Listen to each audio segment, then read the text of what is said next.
Hi, everyone. Welcome. Just going to give people a couple of minutes to start filing in.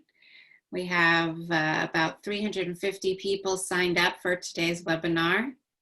So we'll just give folks a minute to log on.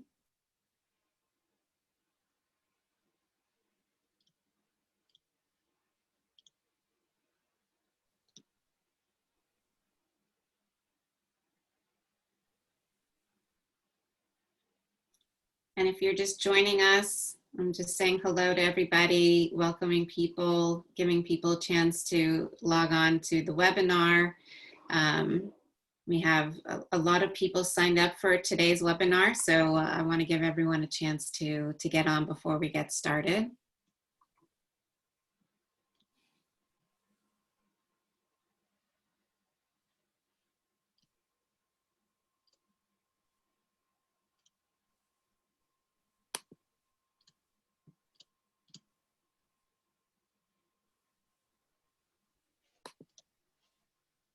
Okay, it's a little bit, one more minute, 30 more seconds. People, I see the numbers are growing.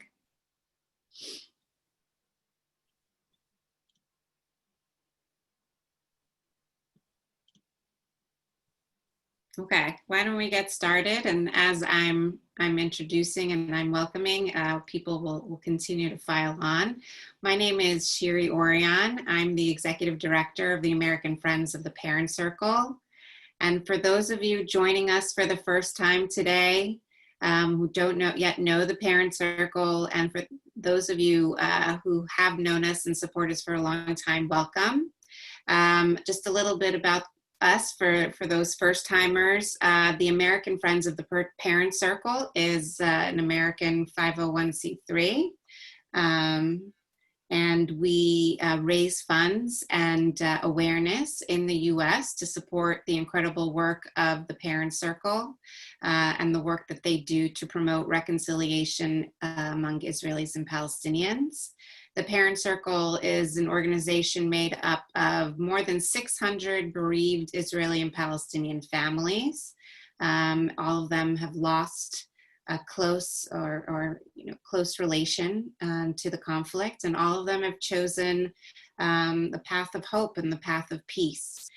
We have two of those members here with us today, Tamar Ben-Ozer and Aramin. Hi, Tamar. Hi, Arab. Thank you so much for joining us today. We really appreciate it, and we'll be hearing from Tamar and Arab in just a little bit. A little bit of housekeeping before we move in today's topic. So everyone, please keep yourselves on mute. We'll be taking questions and answers. There'll be plenty of time. Please be sure to put we can't take them live because there's so many people, but please be sure to put the questions, type them into the Q&A box. There's a little icon at the bottom of the Zoom that says Q&A. This is being recorded. We will send out the recording afterwards. Feel free to share it with other people. And my colleague, Christopher Beachy, will be sharing important information in the chat box. So our topic today is something that we could all use today, whether we're connected to the conflict or not, and that is the topic of hope. We have, like I said, three great people with us today, three very important people, Tamar and Arab, and joining us also is Oded Leshem, also from Israel. Tamar is also speaking from Israel, and Arab is in Hebron in Palestine. This webinar was inspired by a body of research that Oded has been actively participating and engaged in, and I think even, I would say, leading in the Israeli-Palestinian conflict. And what struck me and struck us at the Parent Circle about the research is that hope is something that is an essential component of pursuing peace and political change. So it's not just something that we get from progress. It's actually a requirement, something that's necessary in order to achieve peace. The other thing that struck us was that it's measurable, right? We can actually measure hope, which is something that's sort of, ambiguous and amorphous and not tangible, something that we feel and that we experience. And we can measure people's level of hopelessness and hopefulness. And if we can measure it and it has an impact, well, then isn't it amazing that we can actually influence hope and we can have an impact on people's level of hope? And that's what really relates to the parent circle work and impact on the ground, because we often get asked, so you've been working for 25 years, right? So what kind of impact are you having? What kind of, what tangible results can you have? So we know from this research that we can incentivize people to work for peace by introducing them to the other side. And I don't want to give too much more away. I'm going to let Oded, who is a postdoctoral fellow at the Hebrew University, and I promised Oded I wouldn't say more than that. He wants to introduce himself. I will let him go into more details about his fascinating research and how it pertains to the work of the parent circle. Just a couple more words about Tamar and Aram. So Tamar is 25 years old. She's a member of the parent circle. She's an active member of our Young Ambassadors for Peace group. She's been with the parent circle since she was a youth participant in the summer camp. Her uncle was killed during his IDF service in 1974, and her grandparents were among the founding members of the parent circle. She's an active participant and activist in the parent circle, and she studies law and Middle Eastern history at Tel Aviv University. And then we have Arab with us. Arab is 26 years old. He's also a member of the parent circle. He lost his sister, Abir, in 2007. She was shot and killed in front of her school by an Israeli border police officer. Arab, many of you might know Arab's father, Bassam Aramin, who was the co-director of the parent circle for some time and a very active and visible member. Arab also has been very active in the parent circle ever since he was a young child, and he will tell us more about their stories. We invited Tamar and Arab here today so that they can tell you about their experience of hope, and despite having paid the highest price to the conflict, why they are still strong activists of hope. So now I'm going to stop talking. I'm going to turn it over to Oded. We'll hear from Oded. He'll present his research, and then Tamar and Arab, and then we'll have time for questions and answers. So thank you, everybody. Oded. Yeah, thank you so much, Shiri, and everyone for inviting me to present here in this very important forum. Like Shiri said, I'm a postdoctoral fellow at Hebrew University. I'm affiliated with the Harry Truman Institute for the Advancement of Peace, and I work as a senior lab member at the Psychology of Conflict, Intergroup Conflict and Reconciliation Lab at the Hebrew University, headed by Professor Halperin, so I'm one of the senior lab members there. I did my PhD at the School for Conflict Analysis and Resolution at George Mason University, which is just outside of DC. And I specialize in conflict resolution and in political psychology. Political psychology is a hybrid of political science and social psychology. And what we try to do is really understand the psychological origins of political behavior, including conflicts, intergroup conflicts, and severe conflicts like the conflict in Israel-Palestine. And what I focus on is people's perceptions of the future. So how people that are entrapped in these conflicts understand the future. So I focus on their threats and fears, but also on their hopes. And one of the largest studies that I did was about hope during conflict. And what I'm going to do today is present some results from this study conducted among 1,000 Jewish Israelis and Palestinians, both in the West Bank, Gaza Strip, and Jewish Israelis from Israel proper. And really what I'm trying to do is look at hope as a psychological construct, but also as a political construct. I don't study if there is hope or isn't hope for solving the conflict, but I do study how people that are mired in these conflicts understand their future and whether they have hope or whether they're hopeless. And it's true, Shiri, that one of the things that I really investigate is ways to measure it and empirically investigate the presence of hope among people that are embroiled in these severe conflicts. One of the founding ideas of this study is that hope is not only a result of political circumstances, but actually one of the instigators or one of the things that could perpetuate political change. So we're not looking only at hope as a passive thing that we only have or have not, depending on the political circumstances, but actually as something that could generate change, or if we are hopeless, generate conflict escalation. So really looking at hope at this level. And in order to do that, I launched a project called the Hope Map Project, which is actually a global attitudes project trying to gauge people's hopes in different conflict zones. So I studied Palestine, Israel, of course. I'm very engaged and involved in this conflict and very concerned, like many of us, about the situation. But I also study hope in other conflicts. I just finished collecting data in Cyprus and really interesting stuff, and I could compare conflicts. There is another project which is going on in Colombia and South Africa, in South America. So that's the Hope Map project. And what are we trying to do? First of all, we are trying to gauge the levels of hope for peace among group members that are involved in these conflicts. But what we're also trying to do is trying to identify the demographic or psychological or political origins of this hope.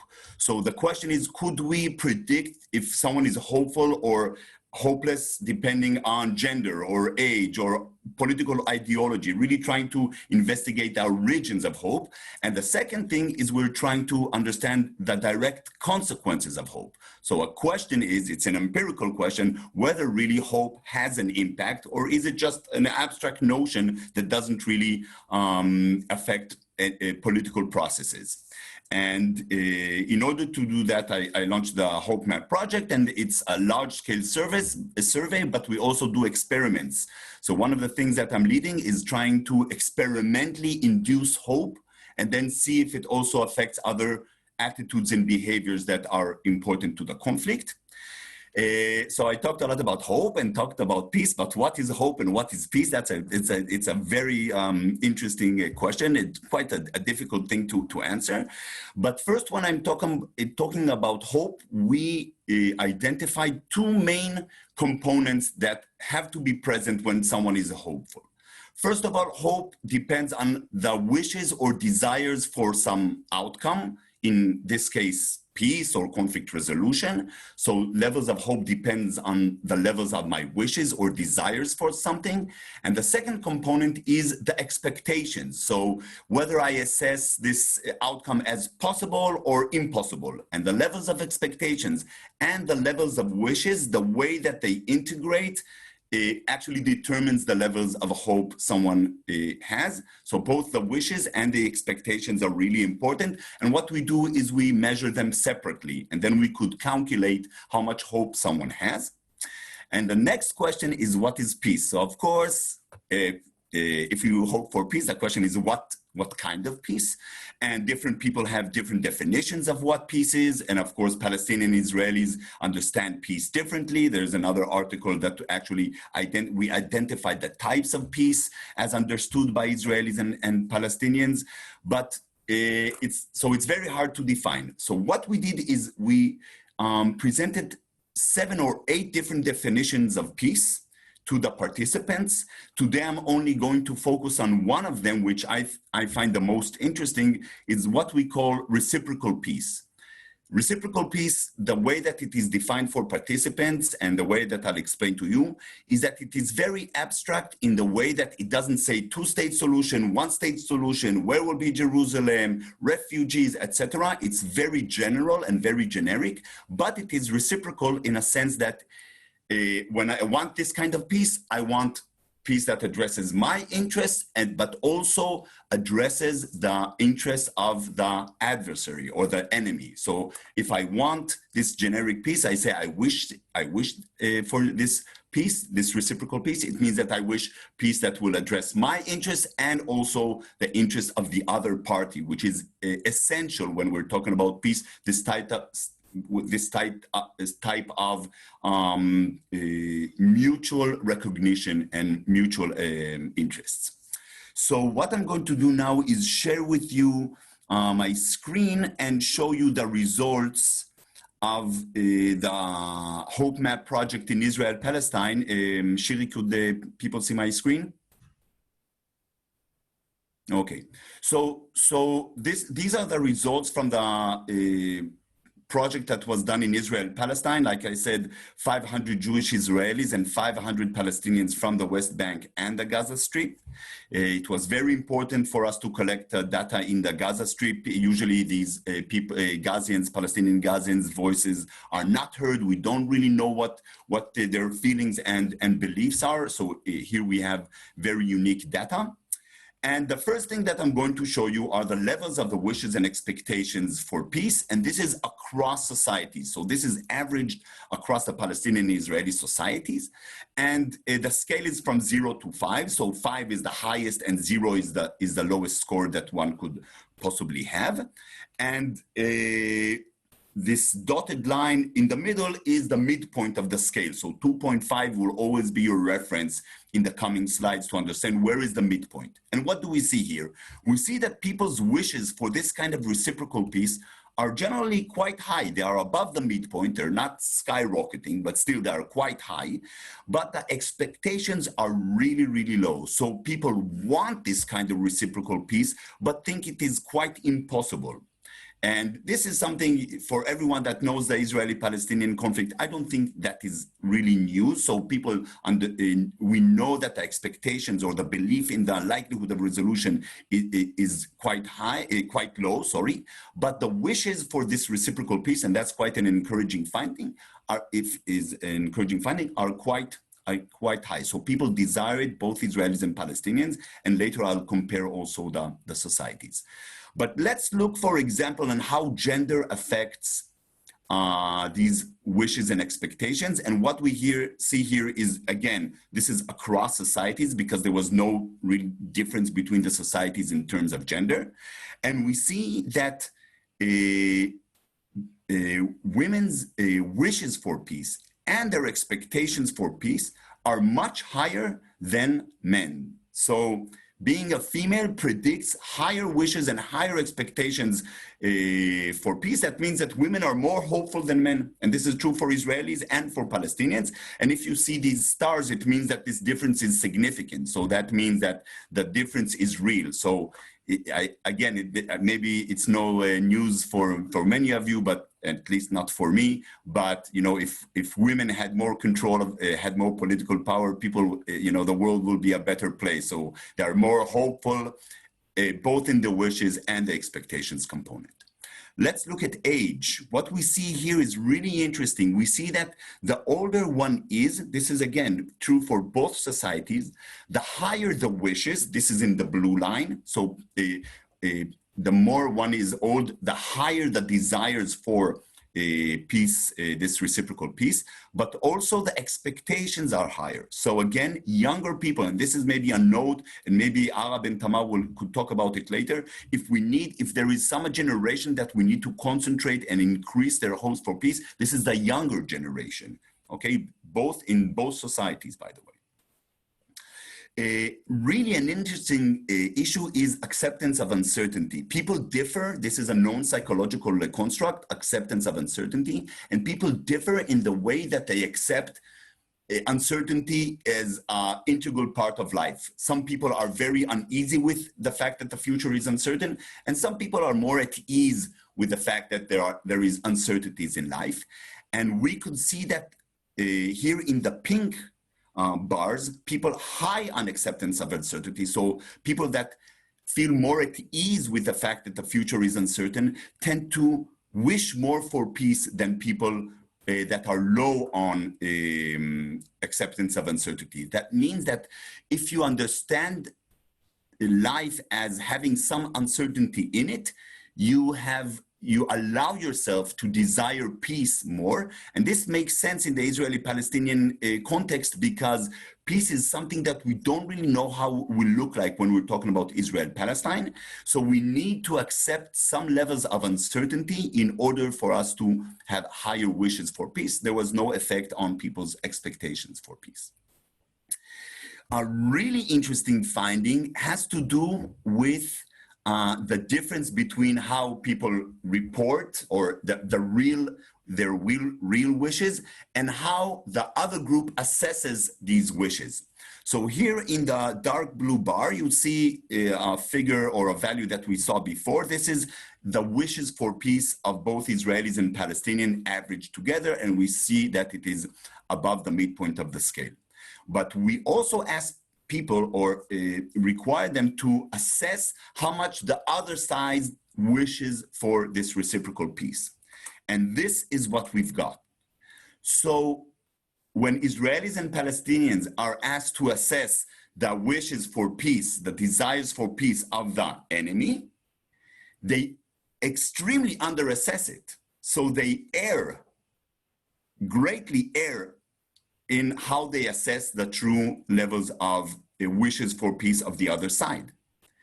So that might be, for me, it was really interesting to see this really, really great difference between the real wishes, the real desires of people, and how the other side estimates these wishes, and they underestimate them.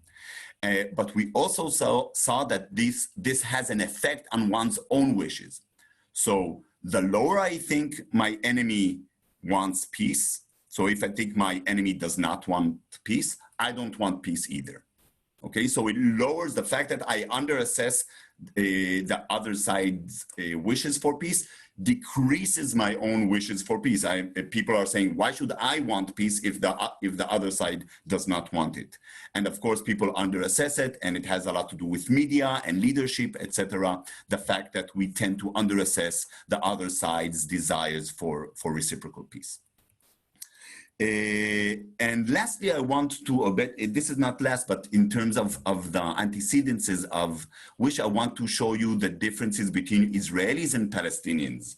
So do Israelis and Palestinians, who wants more peace?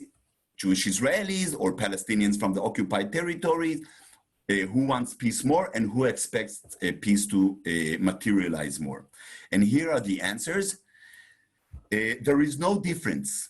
So this equal signs mean that statistically, we cannot distinguish between Jewish Israelis and Palestinians' wishes for this kind of reciprocal peace. And that's really encouraging, because it means that both societies, the innermost desires for this kind of solution that addresses and respects the interests of both peoples is high and equal in both societies.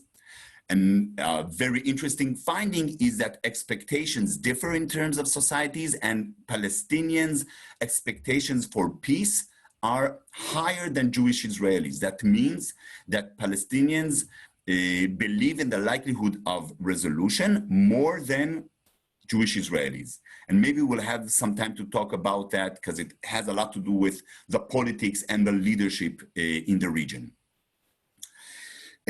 Now I'm turning to the second question, is whether hope does it have any consequences? So could we say that hope has a direct consequence on people's behavior?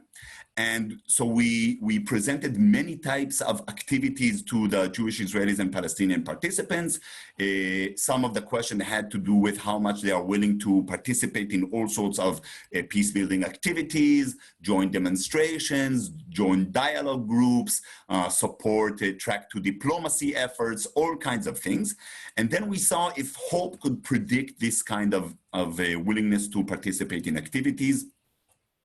And here are the answers. So what you see here are all sorts of variables that we measured, that we try to see if they predict people's willingness to act for peace. We see that the more secular one is, the more one is willing to engage in peace activism. I won't go into political efficacy. Political orientations means that people that identify as political hawks tend less to be willing to participate in peace activities. That makes sense. And this is the effect of hope. So even after we account for all the effects of the other variables that we measured, and we measured many, many variables, hope stands out as the most robust predictor of people's willingness to act for peace. And that's really amazing. That means that hope, over and above all other factors, hope is the most important ingredient to engage in peace activism, support for peace initiatives. We also tested willingness to compromise on things like Jerusalem or on the question of the refugees, and hope always stood out as the most robust predictor of these kind of things. That just shows how central hope is to any political change. And if hope is central to any political change, and I'll end with that, maybe we should induce hope for peace and try to encourage hope, and then it will also trickle to other behaviors. And one of the things that we did is that we had some videos with hopeful messages. I won't go into all the details of the experiment, but after people, this was done only on Jewish Israelis, after Jewish Israelis saw also all sorts of types of messages, they were thanked for their participation, and they said goodbye. But a week later, we approached them again. This was online. And we approached them again, and some pop-up window just appeared on their screen. And the pop-up window was of a kind of a peace initiative of a Israeli-Palestinian soccer team that promotes peace and conciliation between the two groups. And the participants that saw this window were just asked by this organization for support. The participants didn't know that it was connected in any way to our study or connected to the videos and the hopeful messages that they saw a week earlier. And what did we find? Here, the control group is the people that didn't see any video before that.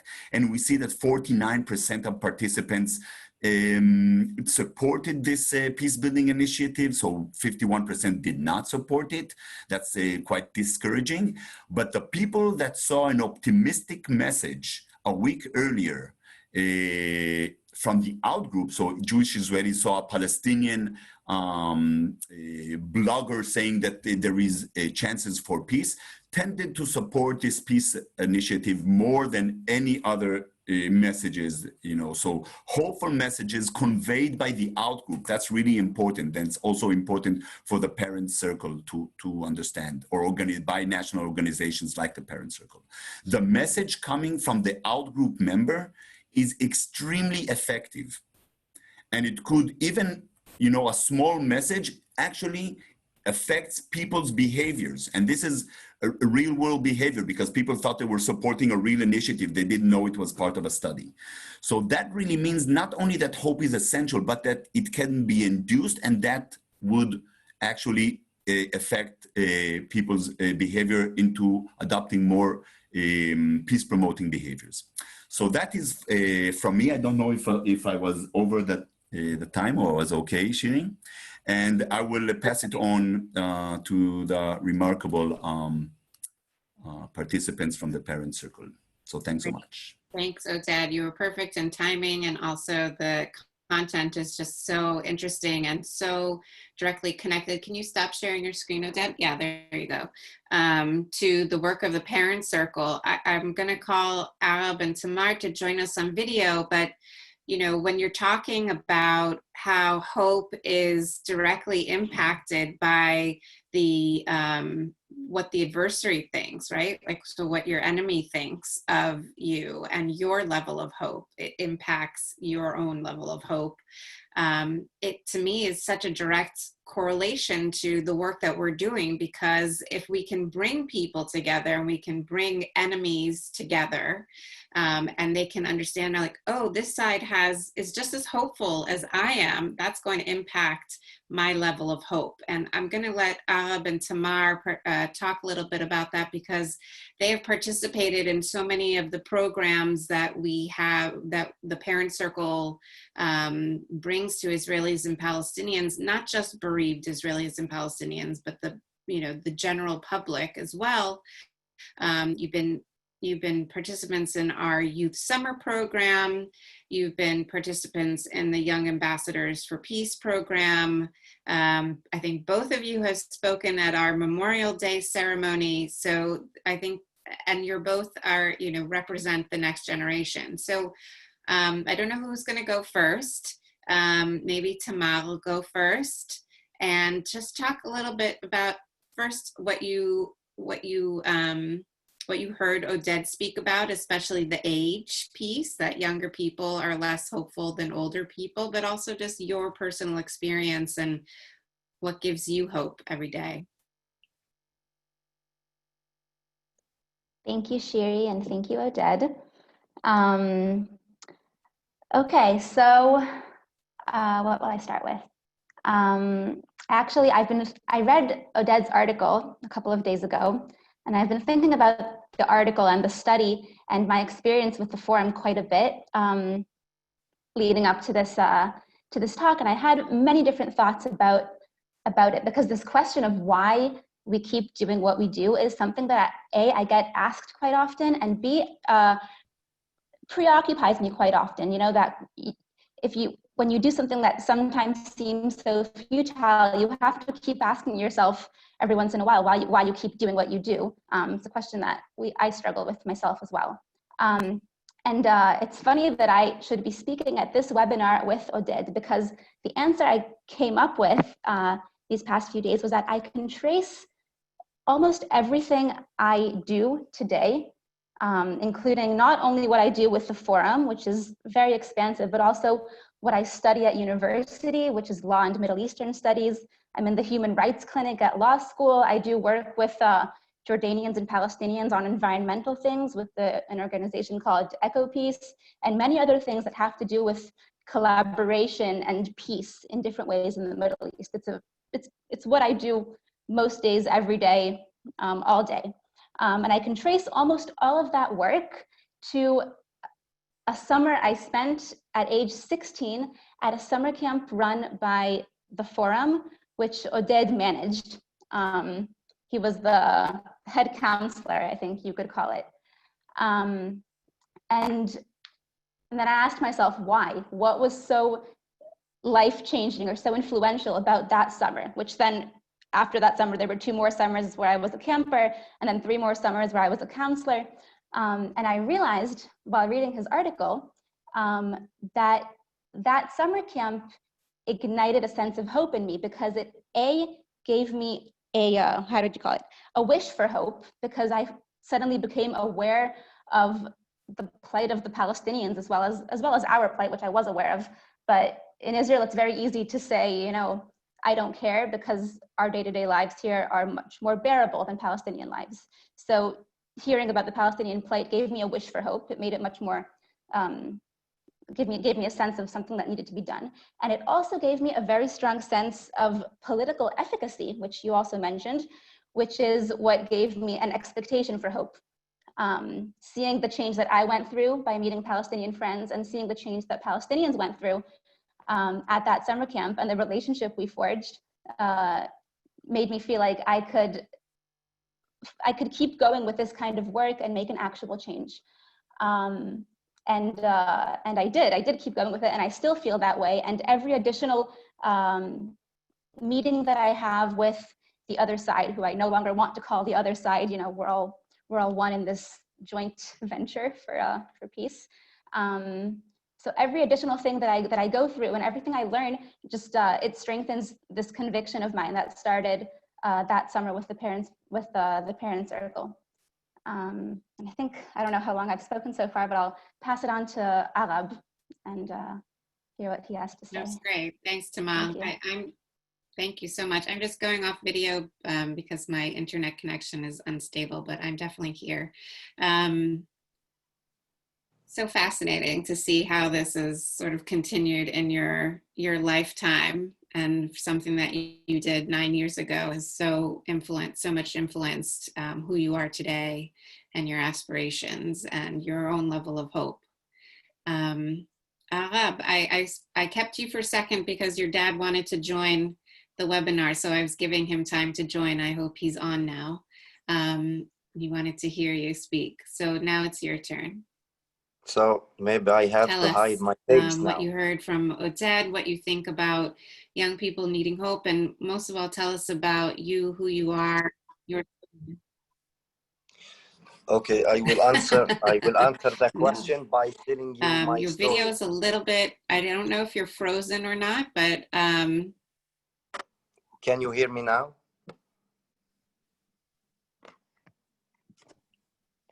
please. Yep, you're good. You're good. Feel free to continue. Okay.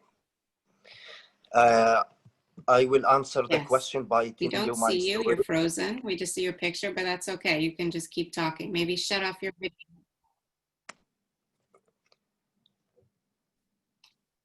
Is the connection okay now? Arab, you have to shut off your video because. Oh, I think you're fine. Shiri, I think your connection is going in and out. Sorry. You can continue with your video on. Yes. Okay. Just 1 second. Sorry. No, you're good.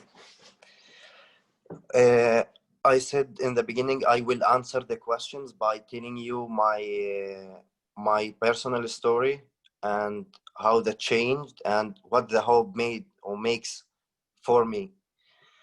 I lost my sister Abir in 2007 by an Israeli soldier, shot her in the back of her head for no reason.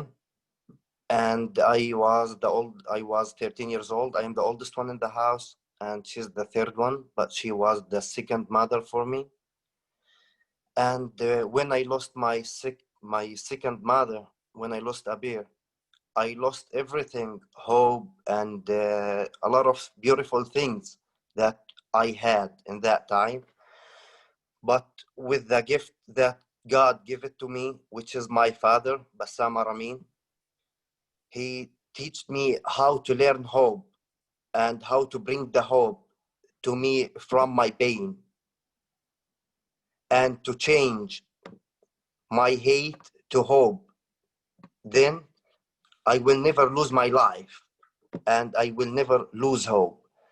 And especially in our conflict here between the Israelis and Palestinians, if we lost hope, we lost our humanity. So we're gonna turn to zombies in the streets to keep killing each other to the end of each other.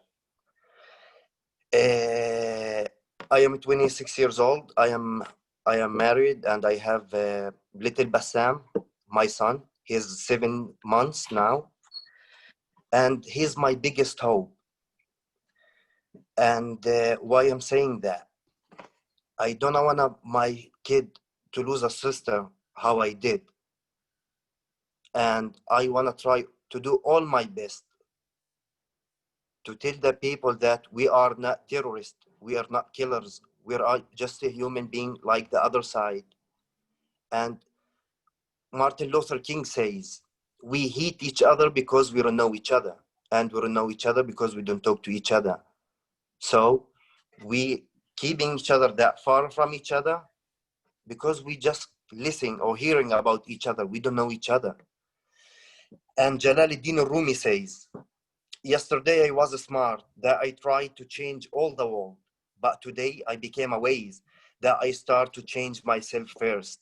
So I have to change a lot of things inside of me, which is I have to know the other side. Then I decide if they are my enemy or not. And by my small experience, I learned something, which is the enemy for the Israelis and the Palestinians. It's the fear that and the hate that we have inside of us for each other. And we have to change it. There is a big hope. which is the new generation. And why I'm saying that, I am in this year with Tamar, we're in the summer camp, and in few days we're gonna have the third meeting on Zoom with the Palestinian and Israeli kids. And each time we are with these kids on Zoom or on reality on the ground, they are a big hope, because you can taste the hope from the kids. They don't know what means of enemies. We are friends, and we wanna stay together or play together, and so we can learn from them what the hopes mean. About the hope,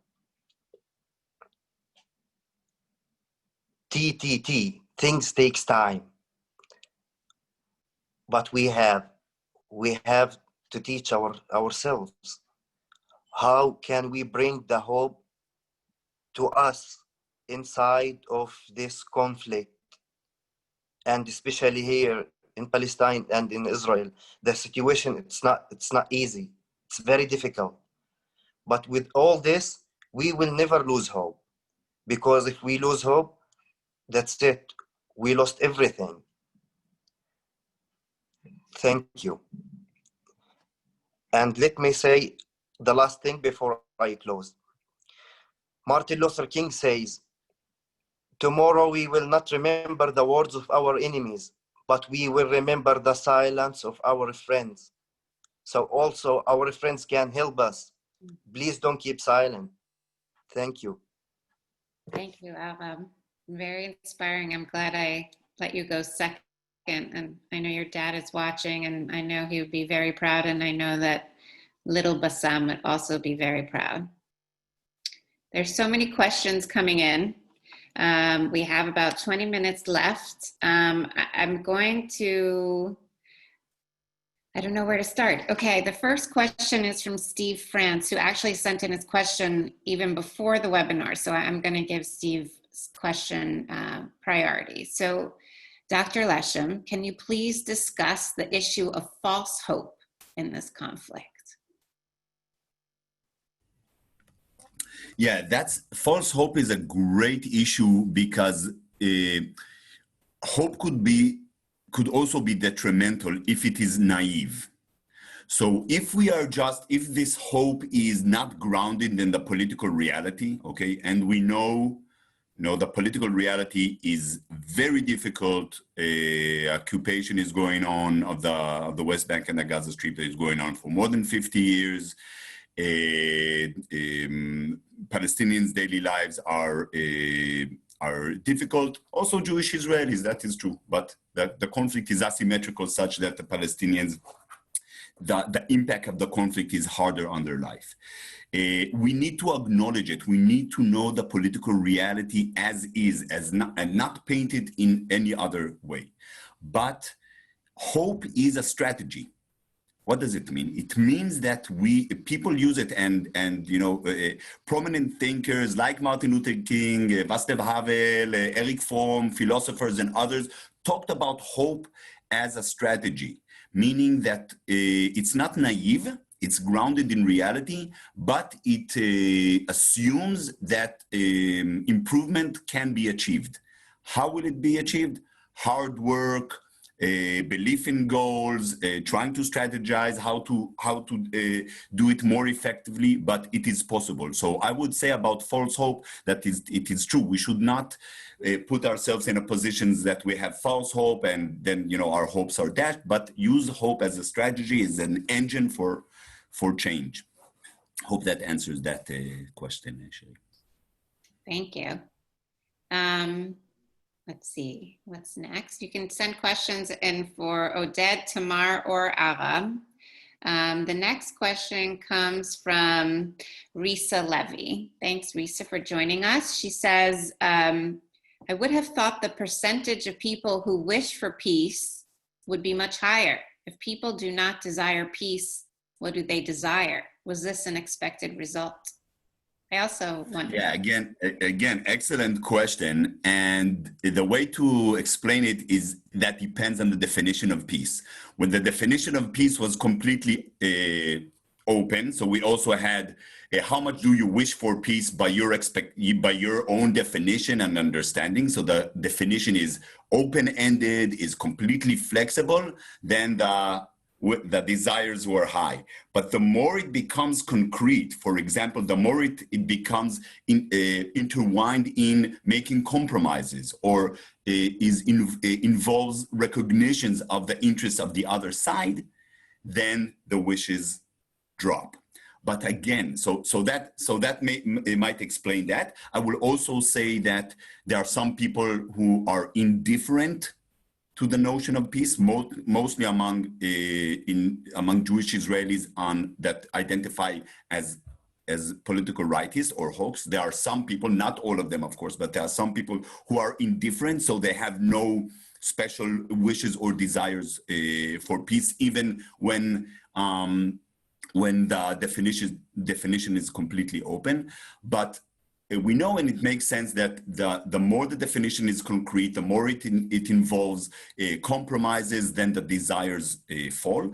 But still, the encouraging side is that even in this, when Jewish Israelis and Palestinians need to rate how much they desire for peace, that includes safety and security for Jewish Israelis, but independence and freedom for Palestinians, the levels are quite high. The desires are there. The expectations are low. And that is crucial to understand, because when people, for example, are asked about their support for the two-state solution, and we see that there is a slow decline in both societies for the support of the two-state solution or other solutions, it doesn't necessarily mean that people do not desire these solutions. It means that their expectations or their support drops because they think these solutions are not feasible anymore, or we're being told again and again by people of interest that these solutions are not feasible, or any solution is not feasible. So the politics of skepticism decreases support, but the desires are there. The wishes and the aspirations of Israelis and Palestinians for a peace that will respect the interests of both society is there. It's the data, it's in the data. Yeah. So I hope that explains the... Yeah, and that actually leads to the next question, which comes from Michael Kurtz. Thanks, Michael. He's asking about how we change people's expectations. So we know that the desire is there. How do we change expectations by specific acts on the ground? And this, Tamar and Arab, you also might have thoughts about this based on your experiences. Oded, maybe you from the research can talk about. Maybe I'll just start, but certainly this is something that Tamar and Arab could talk about their daily experience working with teenagers, etc. About how to. So that's a good question. That's a great question. How do we increase the expectations, right? How do we increase people's belief in the possibility or likelihood of resolution? And the answer really lies in us, or lies in the way that we convey the possibility of resolution outside. There are people, there are politicians and leaders that try to convey the exact opposite message. There is no hope for peace. There is no chance for resolution. And they will promote it for their own political interests, okay? It pays for some leaders in some places to perpetuate conflict, to keep the conflict alive. But exactly the same or the opposite argument could be also conveyed if it's conveyed effectively, if it's conveyed in a systematic way with good campaigns, then I think it will have some impact. But of course, Tamar and Abu could talk about it in their activism. So you're saying, Oded, just I want to make sure I understand that promoting messages of the possibility for peace is the way that we increase people's expectations for peace. Yeah, it's not easy, of course, because the political reality sometimes suggests the other way around. But I will say that there is a deliberate, it's called the politics of skepticism, okay? It's a political strategy. And there is deliberate, in certain places by certain leaders, there's a deliberate message of skepticism. So there could also be a deliberate message of optimism. Again, not naive. We're not talking about, being naive. We're talking about increasing the belief in the likelihood of peace. We see that that's really low. And this is the component that we need to push and increase. Arab and Tamar, do you guys want to add anything to that from your own experiences? Yeah, actually, I want to give an example for one of my best friends who was very tough for the other side because he had some dilemma from the other side, from the soldiers who standing on the checkpoints. And he took some idea like there is no human being in the other side. All of them soldiers just want to kill the Palestinian or kill us. And I also was a member, and I still member in Combatants for Peace, ex-soldiers and ex-prisoners. They sit together and they search for peace. It's a beautiful organization. And I took him to one of these meetings, and he was like, I don't want to go. I don't want to meet the other side. There is no hope. There is no peace. All this, it's bullshit. And if you're telling me about peace, there is a checkpoint 3 minutes from here. And I took him with me to one of these meetings. And after he saw the Israelis without the uniform, and he hear from them things that support the Palestinians more than the Palestinians and against the occupation, he became one of those people who's very active in the Combatants for Peace. And something like this gave him a big hope, and he can send his hope to others. So we have to know each other more. So you're saying that his experience seeing Israelis and Palestinians together had a direct impact on his hope, his belief in the possibility of peace. Yeah. Sorry, I cut you off. Did you want to add something? No, that's it. And Tamar, if you want to add something. No, I think you said it perfectly. I agree with everything. It's meeting the other side. There's also strength in numbers. I think that's a big thing. When you see a lot of people around you who believe in peace, it can sometimes be stronger even than what you hear from the politicians. And I think that's an important thing to mention too. It's happening now in Israel with the protests against Netanyahu. I think a lot of people who had a wish for political change here for many, many years, but no expectation whatsoever, are now waking up, and their expectations are rising because of the sheer number of people who are out in the streets. And I have a lot of friends like that, myself as well, I guess. Great. Here's a question from Leslie Kramer. She asks about how American, she says, how can American Jewish support this effort? But I think, how can Americans in general support this effort? I don't know if you want me, she talks about her age. I don't know if you want me to reveal that here, Leslie, but she says she's been asking these questions for more than 50 years. Any thoughts about that? How Americans can help support this effort? I think I can answer that. Please. And I wish and I hope I'm not gonna be tough. I think American, yes, they can help us, but by one thing, and it's very simple and very easy. Don't be against people and standing with people. Don't be against Israelis and standing with the Palestinian, and the opposite. Don't stand with the Israelis to be against Palestine. You will never help us, both of us. Be pro justice and peace between Israelis and Palestinian, and it's the only way you can help us. if I can add to Arab's point, something that is I would say probably a consensus among political scientists, maybe there are some others, but the conflict is asymmetrical. So Israel holds the military, political, and economic power over Palestinians for many decades. Okay, it doesn't mean that that the Jewish Israelis do not also suffer from the conflict. Of course, they do. Palestinians as well. But in terms of power, there is a difference between the two groups.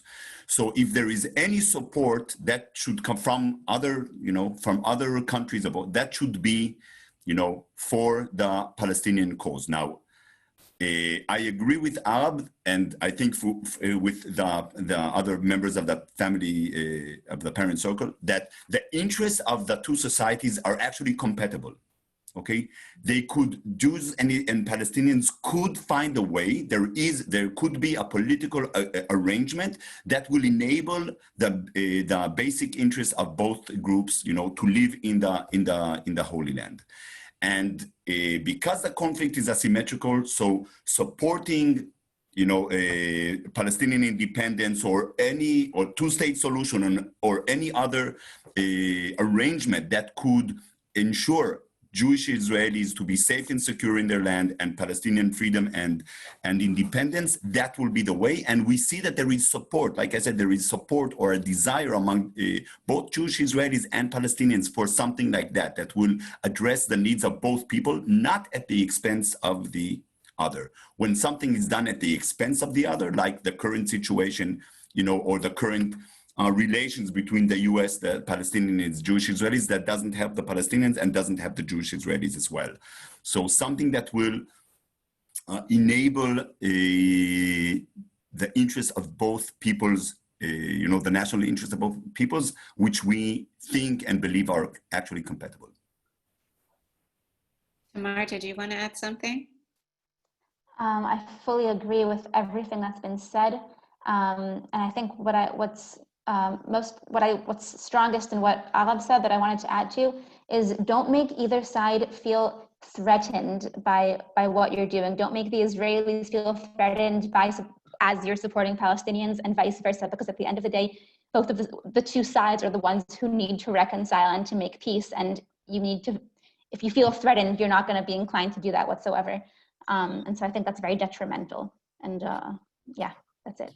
Agreed. And I wouldn't be doing my job if I didn't say that this study, to me, really, more than anything that I've read lately, proves the effectiveness and shows so much support for the work of the parent circle, for bringing people together from both sides, for people getting to know each other, for dialogue, for understanding the other, and for all of the organizations, sort of the cross-border organizations that are attempting to do the impossible, not only during an ongoing conflict, but now on top of that during a global pandemic. And so, Americans obviously can always, we could not run programs like the Young Ambassadors for Peace and the Parent Circle without the financial support of our American friends. Today, without the funding from the US government, American Friends of the Parent Circle is the Parent Circle's largest funder.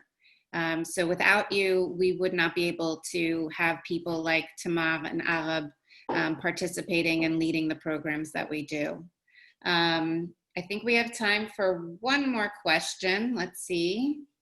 Trying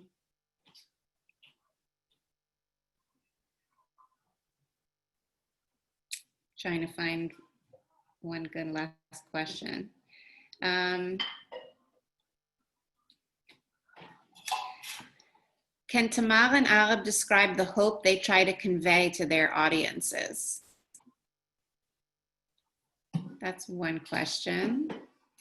There's a bunch of questions about normalization here, and about how hope, what role plays, how normalization impacts hope. You talked about an asymmetrical conflict, Oded. Do you know about, did you look at normalization, and could you talk a little bit about that? And Arab, you too, probably.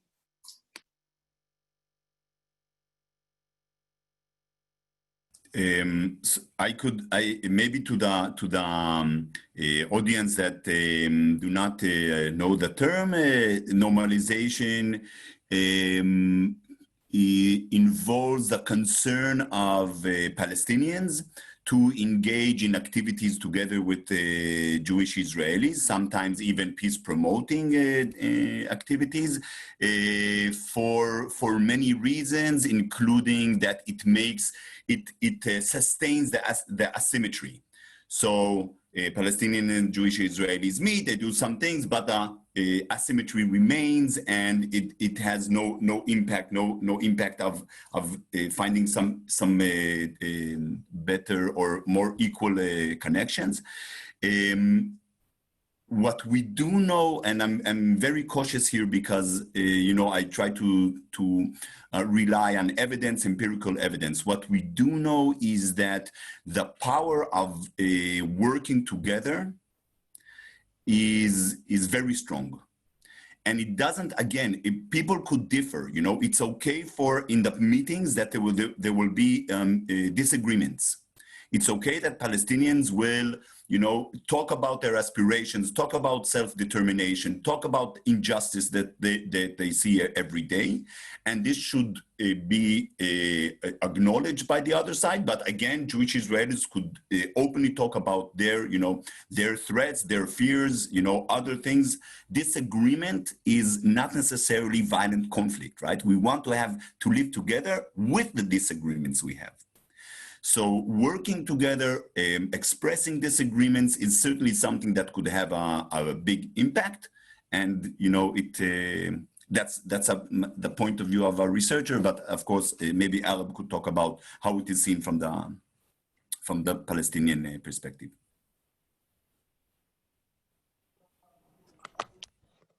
As I said in the beginning, because we're still living under the Israelis' occupation, it's very hard, especially in my society, in my area around me, the people around me. And in my daily life, it's a little bit different from the Israelis' daily life. When I'm going from my house, I live in East Jerusalem, and I want to go to West Jerusalem. Sometimes it takes with me like 2 hours, 3 hours, and it's just 20 minutes.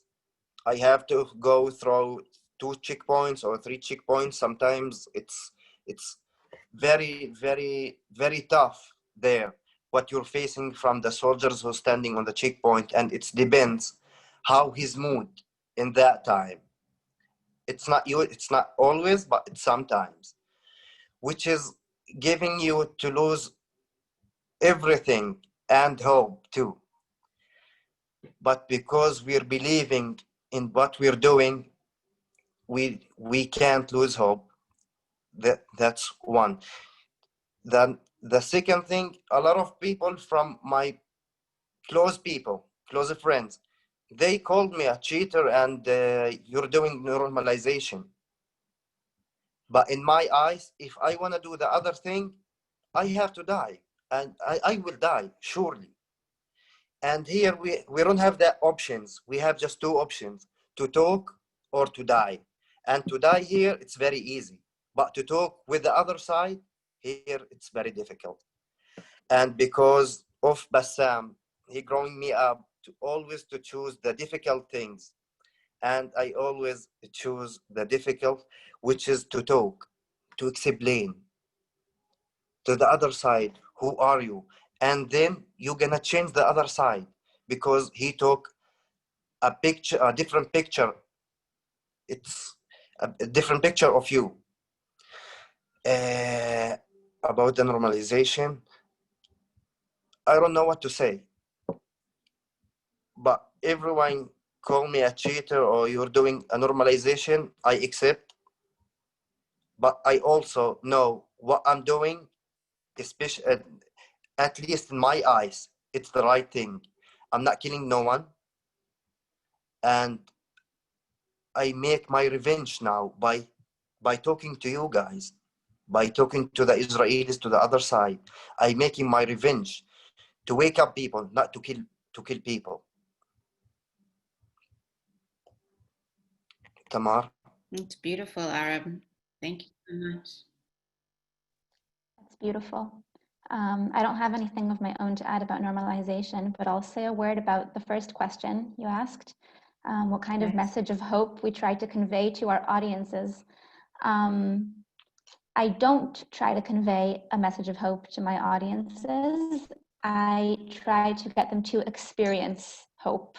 Conveying a message doesn't work from my experience. But what does work is whether it be at the summer camps and meetings with Israelis and Palestinian youth, or at schools where we speak Palestinian and Israelis, I try to get the kids to ask the questions that need to be asked in order to experience change within themselves, whether it be asking questions about themselves and discovering more about their side and who they are, whether it be asking questions about and to the other side, and realizing that things are not as dreary as they think, that the other side does have a high wish and expectation for hope, and trying to get them to change their perception of reality and their perception of themselves within that reality. That's what works, and trying to get them to ask the questions and keep myself out of it. That's it. It's a great distinction. It's a great distinction too, about conveying message, and rather than to experience it rather than just to tell somebody about it. We have to stop, unfortunately. I feel like people have been sending in so many messages of inspiration. There's Osama with Arab. Osama is our new Palestinian director. Hi, Osama. Hi, thank you all. Thank you all. It was amazing. Oded, thank you very much. So much. And Shiri, and Tamar, and Arab. Thank you, Osama. We thank you all for coming. This recording, the recording will be sent around. Please sign up for our newsletter. Please follow us on Facebook. Your support means a lot to us. We couldn't do this without you. Oded, thank you so much for this incredible body of research. I feel so hopeful. And I hope the rest of you also feel hopeful, more hope today. That's really the essence of what we are not only trying to do, but we have been successful in doing at the Parent Circle with incredible people like Tamar and Arab and the rest of the bereaved families and the incredible Israeli and Palestinian staff on the ground. So have a wonderful rest of your day, and I hope all of you are feeling more hopeful. Thank you all. Thank you, Bye-bye. Shiri. Thank you, everyone. Bye-bye. Bye. Nice to meet you, Adam.